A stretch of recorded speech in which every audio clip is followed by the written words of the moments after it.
esclarece, abre parênteses, determinando que a segregação do cidadão após o exaurimento da jurisdição das instâncias ordinárias independe do preenchimento dos requisitos do artigo 312 do Código de Processo Penal, porque representa a então autorizada execução provisória da pena, não havendo mais que se falar em prisão preventiva, fecha aspas. Na mesma linha, colho daquele julgamento pronunciamento do eminente ministro Ribeiro Dantas, que disse: se o Supremo Tribunal Federal considerou, ao julgar o precedente debatido, que no processo existia repercussão geral, e era o caso de afetá-lo a seu plenário virtual e decidi-lo com efeito erga omnes, não pode este mero órgão divisionário de tribunal, que está abaixo,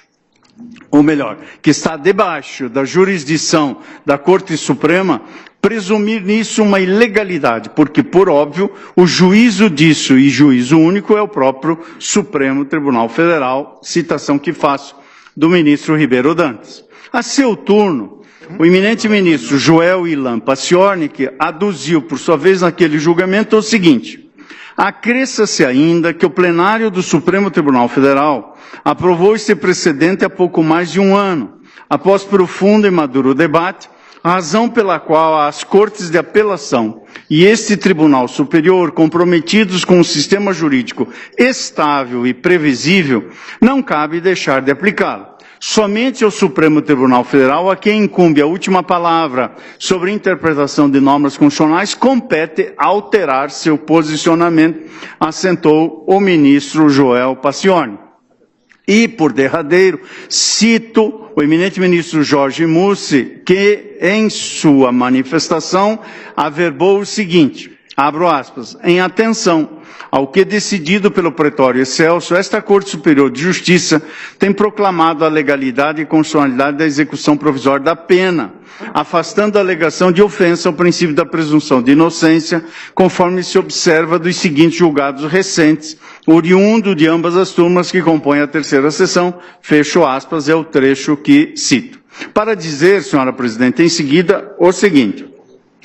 esse cenário, a meu sentir, por si só, já indica que o ato apontado como coator, em meu modo de ver, diante da compreensão majoritária e atual deste Supremo Tribunal Federal, não traduz ilegalidade ou abuso de poder, eis que consentânea ao tempo que foi proferido com essa compreensão majoritária do Supremo Tribunal Federal. Acrescento que o Código de Processo Civil, aplicável à espécie, pela incidência do artigo 3º do Código de Processo Penal, prescreve, em seu artigo 926, que os tribunais devem uniformizar sua jurisprudência e mantê-la estável, íntegra e coerente.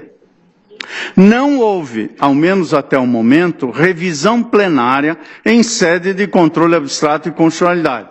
Indago: seria possível dizer que haveria ilegalidade ou abuso de poder num ato imputado como coator, no qual é seguida a jurisprudência majoritariamente no Supremo Tribunal Federal? Para responder, cito os ilustres professores Luiz Guilherme Marinoni, Sérgio Cruz Arinharte e Daniel Mitidiero, e abro aspas. Dizem eles: o artigo 926 do Código de Processo Civil, que acabo de citar, institui claramente o que a doutrina chama de stare decisis horizontal. Ao dizer expressamente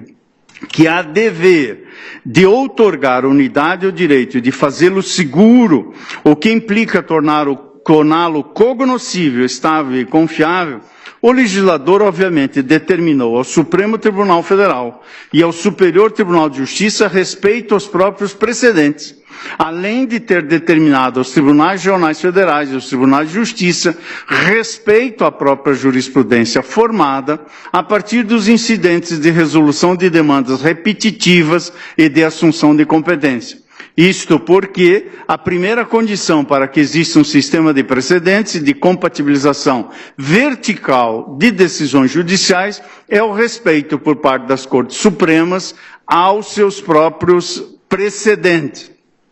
Do ponto de vista da administração da justiça civil, disseram os professores ao comentar o Código de Processo Civil, não é possível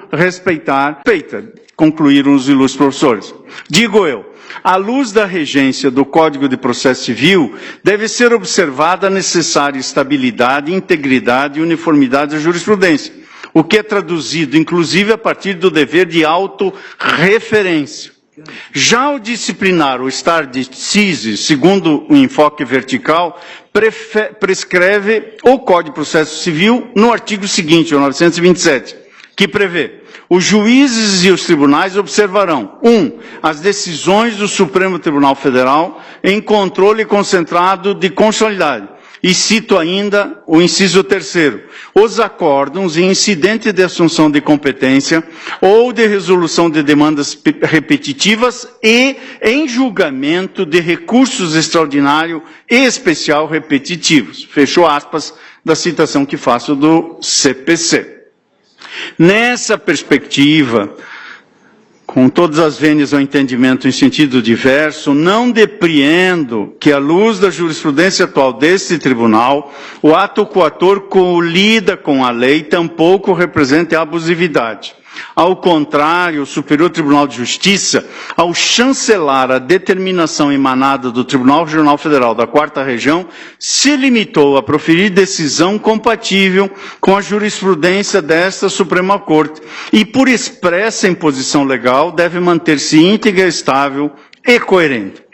Consigno que, sem dúvida, é possível, ao menos em tese,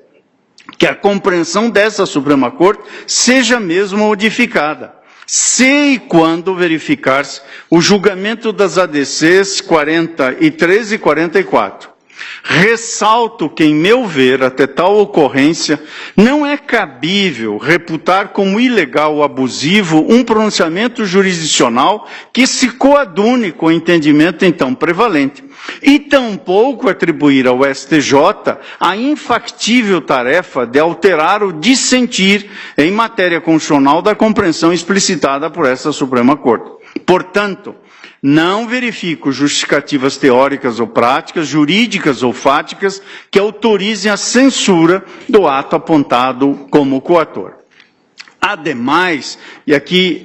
prossigo nesta análise, que vou fazê-lo o mais breve possível, senhora presidente. Ademais, a proteção eficiente dos direitos fundamentais se dá, entre nós, à luz de outros instrumentos, também por meio do direito penal. E permito-me assentar o que já disse em voto anterior, que a República Federativa do Brasil tem sido questionada em organismos internacionais quanto à tutela de direitos humanos em razão da ineficiência de seu sistema de proteção penal aos direitos humanos básicos. Como já assentei, o caso mais notório, julgado pela Comissão Interamericana de Direitos Humanos, demonstrando ineficiência do sistema de proteção penal, se deu em 4 de abril de 2001. E é conhecido de todos esse julgamento que teve como autora vítima de tentativa de homicídio por parte de seu marido, que tentou eletrocutá-la no ápice de uma série de agressões sofridas durante toda a vida matrimonial. O Ministério ofereceu denúncia em 84, mas passados 17 anos da data dos fatos, esse lapso transcorreu sem que o Poder Judiciário brasileiro tivesse proferido uma sentença definitiva sobre o caso, que se aproximava da prescrição. E a Comissão Interamericana de Direitos Humanos condenou o Brasil como fundamento da condenação, reconhecer a ineficiência da proteção penal à vítima.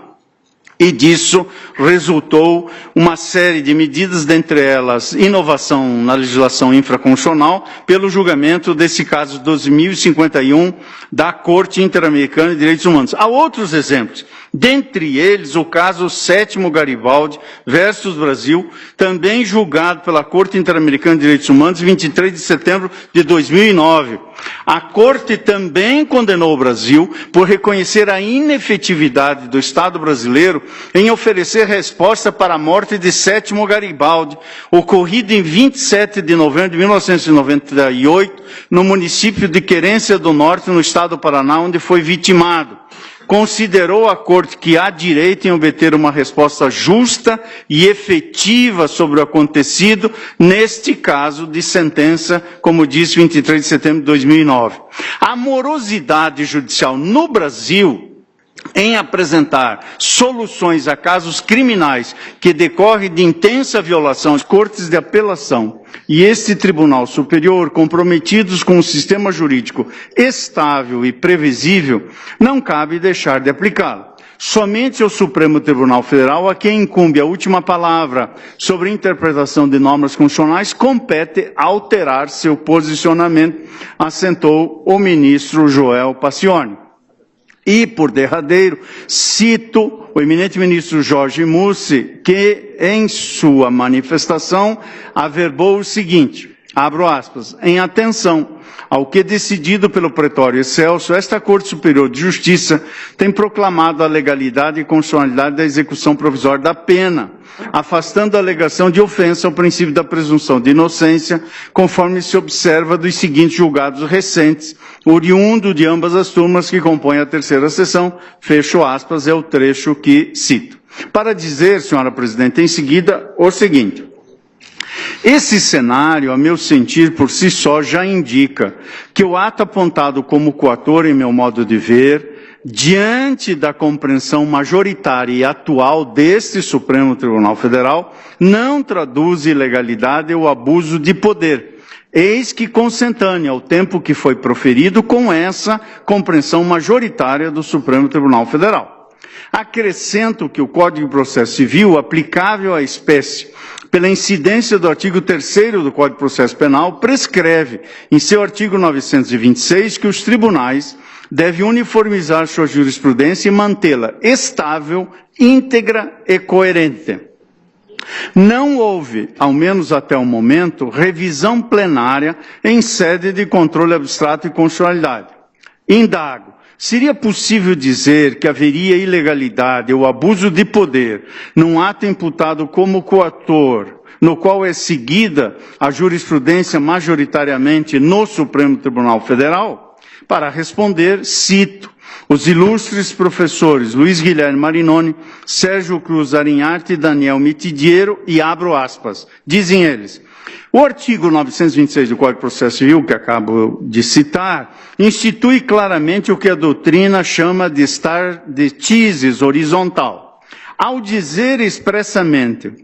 que há dever de outorgar unidade ao direito de fazê-lo seguro, o que implica torná-lo cognoscível, estável e confiável, o legislador, obviamente, determinou ao Supremo Tribunal Federal e ao Superior Tribunal de Justiça respeito aos próprios precedentes, além de ter determinado aos Tribunais Regionais Federais e aos Tribunais de Justiça respeito à própria jurisprudência formada a partir dos incidentes de resolução de demandas repetitivas e de assunção de competência. Isto porque a primeira condição para que exista um sistema de precedentes e de compatibilização vertical de decisões judiciais é o respeito por parte das Cortes Supremas aos seus próprios precedentes.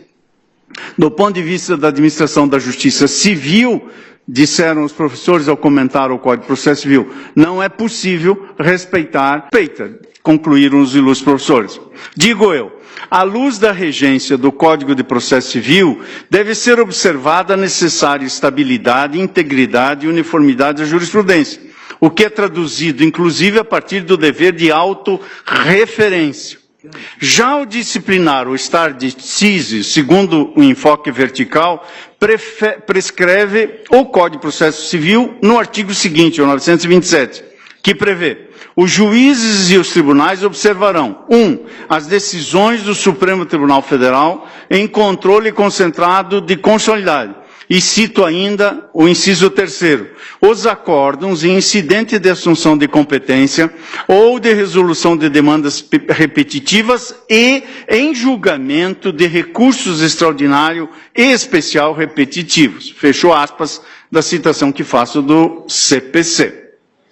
Nessa perspectiva,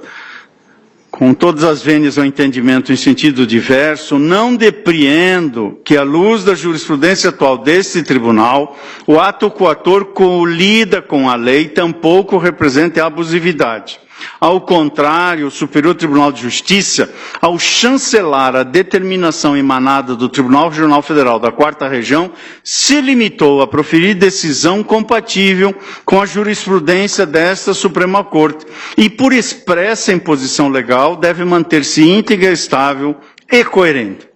Consigno que, sem dúvida, é possível, ao menos em tese, que a compreensão dessa Suprema Corte seja mesmo modificada, se e quando verificar-se o julgamento das ADCs 43 e 44.